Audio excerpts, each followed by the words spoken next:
Hello guys. आज हम बात करने वाले हैं जो अभी रिसेंटली एसएससी एमटीएस का एग्ज़ाम कंडक्ट हुआ है उसके रिगार्डिंग। सबको यही डाउट हो रहा है इस टाइम कि एसएससी में नॉर्मलाइजेशन कैसा होगा। कि जैसे पिछले साल हुआ था टीसीएस के टाइम में 10 नंबर 15 नंबर बढ़ बढ़ के मिले थे किसी को, और मतलब किसी के नंबर घटे नहीं थे, सबके नंबर बढ़े ही थे। किसी के 5, किसी के 10, किसी के 15, और मेरे भी 24 में 19 या 18 नंबर मेरे बड़े थे नॉर्मलाइजेशन में। तो उसी रिगार्डिंग ये वीडियो है कि भाई किसको आगे मतलब फिज़िकल एग्ज़ाम की तैयारी करनी चाहिए, फिज़िकल की तैयारी करनी चाहिए। ठीक है। जैसे कि आज काफ़ी वीडियो बन चुकी है इस रिगार्डिंग कि कट ऑफ कितनी जाएगी, कट ऑफ 100 से ऊपर जाएगी या 110 नंबर से ऊपर जाएगी या 120 नंबर से ऊपर जाएगी। तो मैं इसी लिए एक बात बताना चाहूँगा कि भाई किसी को नहीं पता कट ऑफ क्या जाएगी। हर साल यही होता है कि कट ऑफ इतनी जाएगी इतनी जाएगी, और हमेशा रिजल्ट उसका उल्टा ही आता है कि उतना जितना हम लोग सोच के बैठते हैं कि ये रिजल्ट रहेगा, उतना रिजल्ट हमारा रहता नहीं है। तो इस रिगार्डिंग मैं एक बात बताऊंगा कि जो भी बच्चा मतलब एमटीएस का एग्ज़ाम दे के आया है, तो उसको अगर उसके 100 नंबर, यूआर कैटेगरी की बात कर रहा हूँ, जनरल कैटेगरी की, अगर उसके 100 नंबर 100 नंबर से ऊपर है या 100 नंबर भी बन रहे हैं ना, तो उसको फिज़िकल एग्ज़ाम की तैयारी करनी चाहिए। ये मैं इसलिए बोल रहा हूँ क्योंकि यार मान मान लेता हूँ कि इस बार नॉर्मलाइजेशन वैसा नहीं होगा जैसा पिछली बार हुआ था। ठीक है, कुछ नंबर घट भी सकते हैं, कुछ नंबर बढ़ भी सकते हैं, पर हमें थोड़ा सा इस चीज़ को पॉजिटिव लेके चलना चाहिए। ठीक है। मतलब नेगेटिव लेके क्या फ़ायदा होगा, अगर हम पॉजिटिव लेके चलते हैं इस चीज़ को, तो हमारी मतलब एक तरह से फिज़िकल की तैयारी हो रही है। और ठीक है, और जो मतलब नेगेटिव चीज़ें आती है दिमाग में रिज़ल्ट को लेके, उससे भी हम दूर बने रहते हैं। तो सबसे ज़रूरी आज के अभी के लिए यही है कि जिसके यूआर कैटेगरी से नंबर 100 से ऊपर है, वो अपना वॉकिंग वगैरह जो फिज़िकल एग्ज़ाम होता है हल्का फुल्का 1600 मीटर में, उसकी तैयारी में लग जाओ भाई। और ये जो वीडियोज़ आ रही है ना इधर उधर की कि मेरे 90 नंबर है, क्या मेरा हो पाएगा, क्या मेरे 90, क्या मेरे 110 नंबर है, आधे ऐसे होते हैं ना जानबूझ के, भैया मेरे 120 नंबर है, भाई मेरे 125 नंबर है, ये कैटेगरी है, क्या मेरा हो जाएगा। तो भाई ये यूज़लेस चीज़ें हैं, टाइम बेकार करने वाली चीज़ें हैं। और मेरा जो मानना है कि मुझे नहीं लगता कि किसी के नंबर इस एमटीएस के एग्ज़ाम में घटेंगे भी।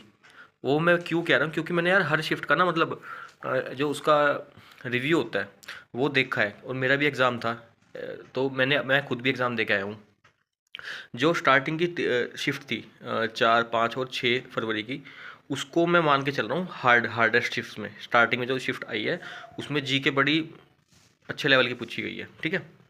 और उसके बाद जो एग्ज़ाम हुआ था 9, 10, 11, 12 में, 13 में, उसमें क्या हुआ, मतलब 9 तारीख की शिफ्ट तो जो थी हमारी, वो उसमें जी के काफ़ी टफ पूछी थी। ठीक है, इंग्लिश मॉडरेट लेवल पे थी, ईजी थी मतलब इंग्लिश।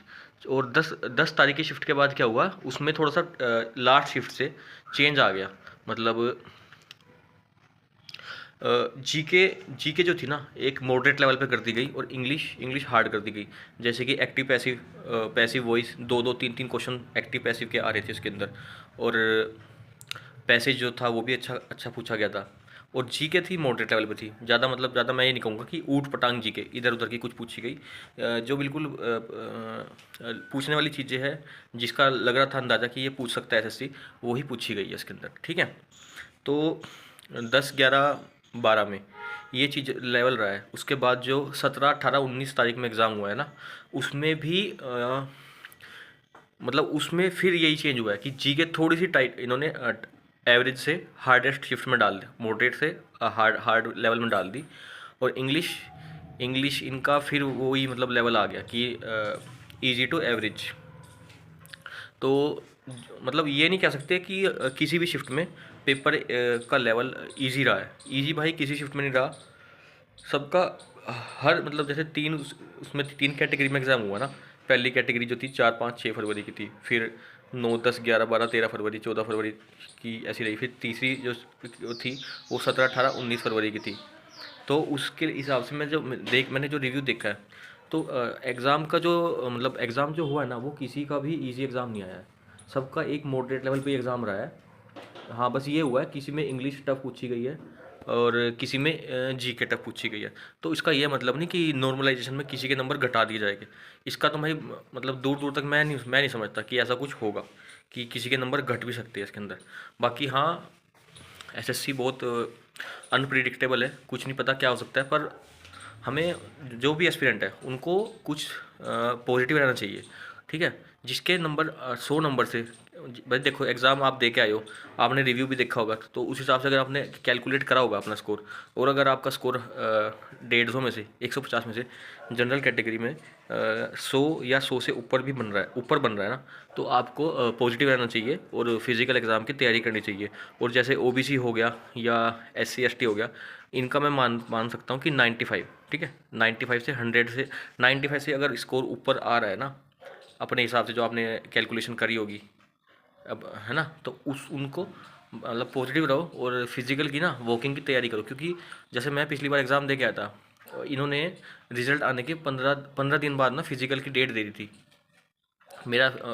और मतलब 1600 मीटर सुनने में लगता है कि भाई पैदल वॉकिंग ही तो करनी है, आराम से कर लेंगे, पर भाई ऐसा नहीं होता। थोड़ा सा 10-15 दिन, महीना, आप अभी टाइम भी है हमारे पास, है ना, तो आप लोग थोड़ा सा हल्का हल्का वॉकिंग स्टार्ट करो, स्टेमिना बनाओ। जो भी मतलब शूज़ वगैरह देखो, अच्छे शूज़ वॉकिंग करने के लिए जिसमें कि पैरों में दर्द वर्द ना हो, और मतलब फिजिकल की तैयारी करो। और फिजिकल के साथ साथ आगे जो एग्ज़ाम है उनकी भी तैयारी करते रहो, ठीक है। इसको लेके ज़्यादा होपफुल भी नहीं रहना चाहिए कि भाई इसमें हो ही जाएगा, इसमें कुछ नहीं पता। क्योंकि मेरा एग्ज़ाम गया है और मेरा एग्ज़ाम भी कुछ ऐसा गया है कि मैं खुद मुझे नहीं पता, मतलब कुछ अच्छा नहीं गया। जैसा पिछली बार गया था ना 24 में, वो मेरा बहुत बेस्ट था, उससे तो मेरा एग्ज़ाम जो वाला ख़राब ही गया है। तो मुझे नहीं पता रिज़ल्ट कैसा होगा, पर मैं फिर भी मैं मतलब फ़िज़िकल की तैयारी कर रहा हूँ। और आप लोगों को भी यही बताना चाहूँगा कि फ़िज़िकल की तैयारी करते रहो, शुरू कर दो मतलब। और ज़्यादा रिव्यू वगैरह की वीडियो मत देखो, इसमें खाली टाइम ही ख़राब होना है, ठीक है। तो बेस्ट ऑफ लक जिनके नंबर यूआर कैटेगरी में 100 से ऊपर है, और एससी एसटी वालों को जिनके नंबर 95 से ऊपर है, तो उनको उनका मतलब फ़िज़िकल में तो क्वालिफाई हो ही जाएंगे वो लोग, उनको फ़िज़िकल की तैयारी कर लेनी चाहिए। Thank you.